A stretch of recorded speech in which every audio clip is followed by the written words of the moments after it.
Olá, bando de mãozinho preguiçoso, bem-vindo a mais um Lesa. Estamos aqui na sua lição da Escola Sabatina em áudio, primeiro trimestre de 2016, tema Rebelião e Redenção. E que dia é hoje? Calendário ambulante informa, hoje é terça-feira, 8 de março. E temos agora também o nosso verso temático da semana, vamos lá? Que está em 1 Pedro 2,9. Vós, porém, sois raça eleita, sacerdócio real, nação santa, povo de propriedade exclusiva de Deus, a fim de proclamardes as virtudes daquele que vos chamou das trevas para a sua maravilhosa luz. Bem, vamos começar lendo 2 Pedro 1, de 16 a 21, e que palavras importantes ele disse a respeito da palavra profética? Por que não seguimos fábulas engenhosas quando vos fizemos conhecer o poder e a vinda de nosso Senhor Jesus Cristo, pois fomos testemunhas oculares da sua majestade? Porque ele recebeu honra e glória de Deus Pai, quando pela glória majestosa a seguinte voz lhe foi dirigida: Este é o meu Filho amado, de quem me agrado. E nós mesmos ouvimos essa voz, dirigida do céu, quando estávamos com ele no Monte Santo. Assim temos ainda mais firme a palavra profética, e fazeis bem em estar atentos a ela, como a uma candeia que ilumina um lugar escuro, até que o dia amanheça e a estrela da alva surja em vosso coração.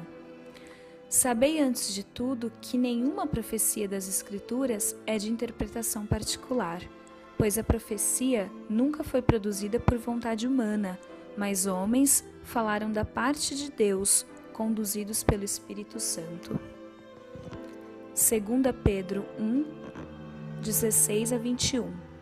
Bem, Pedro ali está falando que a palavra profética, primeiro que ela não vem por vontade humana, né? Não vem porque o ser humano chega ali e começa a falar, ou seja, pessoas que chegam do nada dizendo que aconteceu alguma coisa, e daí deve sempre se perguntar se isso está de acordo e dar uma olhada em uns estudos. E também que a manifestação do poder de Deus tinha sido vista por Jesus, então que existiam pessoas inventando coisas, então para preocupar um pouco com isso também, né? Existiam pessoas inventando coisas sobre Jesus que não eram verdade, então para as pessoas crerem naqueles que andavam com ele. Pedro tinha visto muitas coisas em sua época e mencionou algumas nessa passagem: o batismo de Jesus, a transfiguração de Jesus no monte e a confirmação das profecias referentes a ele. Cada uma dessas coisas havia impactado Pedro profundamente, porém ele gastou mais tempo no último ponto, as profecias. Isso pode ter algo a ver com seus próprios fracassos como discípulo. Quantas vezes Pedro havia deixado de ouvir o que Jesus estava dizendo porque achava que já conhecia o que estava sendo dito? Quantas vezes Jesus predisse o tratamento futuro que receberia nas mãos dos principais sacerdotes em Jerusalém? Porém, quando essas coisas aconteceram da maneira exata que ele tinha dito, em várias ocasiões distintas, Pedro foi pego despreparado. Talvez o mais doloroso de todos esses fracassos tenha sido quando Pedro negou o Senhor, conforme Jesus havia predito. O discípulo tinha tanta certeza de que isso nunca poderia acontecer, que quando realmente aconteceu, deve ter sido o momento mais humilhante de sua vida. Provavelmente, por essa razão, Pedro tenha sido tentado a mostrar como ser um fiel seguidor de Jesus. Ele lembrou os seguidores do Mestre a respeito das preciosas e muito grandes promessas, mediante as quais eles podiam se tornar coparticipantes da natureza divina, em contraste com os aprisionados pela corrupção das paixões que há no mundo. Para garantir que os crentes de fato escapassem da corrupção, ele mencionou várias qualidades interrelacionadas que definem o estilo cristão de vida: fé, virtude, conhecimento, domínio próprio, perseverança, piedade, fraternidade e amor. Cada uma dessas qualidades é constituída uma sobre a outra, e juntas formam uma unidade completa, como os ingredientes de um bolo. Paulo chama essas mesmas qualidades de fruto, em vez de frutos, porque elas formam uma unidade que não pode ser separada. Além disso, Pedro disse que os crentes não tropeçariam se fizessem desses valores parte de sua vida, e lhes pediu que procurassem com diligência confirmar sua vocação e eleição.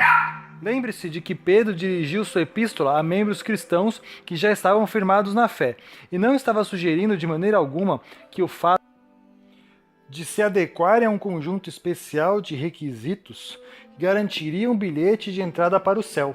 Estava simplesmente contrastando as atitudes e os comportamentos prevalecentes naquela época e desafiando os cristãos a empregar suas energias nas coisas positivas, não nas negativas. É isso aí, pessoal. Esse foi o estudo de hoje. Pedro ali falando sobre profecias e sobre a sua experiência pessoal. E não se esqueça, ano bíblico, Josué 1 a 4, ok? 5 capítulos. Josué 1 a 4, saímos de Deuteronômio. Bem, pessoal, por hoje é só. Até amanhã. Os lesas dessa semana foram gravados com a participação de narração Renan Moreira, Ronaldo Salles, Regina Paradella. Distribuição por sua conta ouvinte, uma realização da classe de jovens da Igreja Adventista do Sétimo Dia de Americanópolis.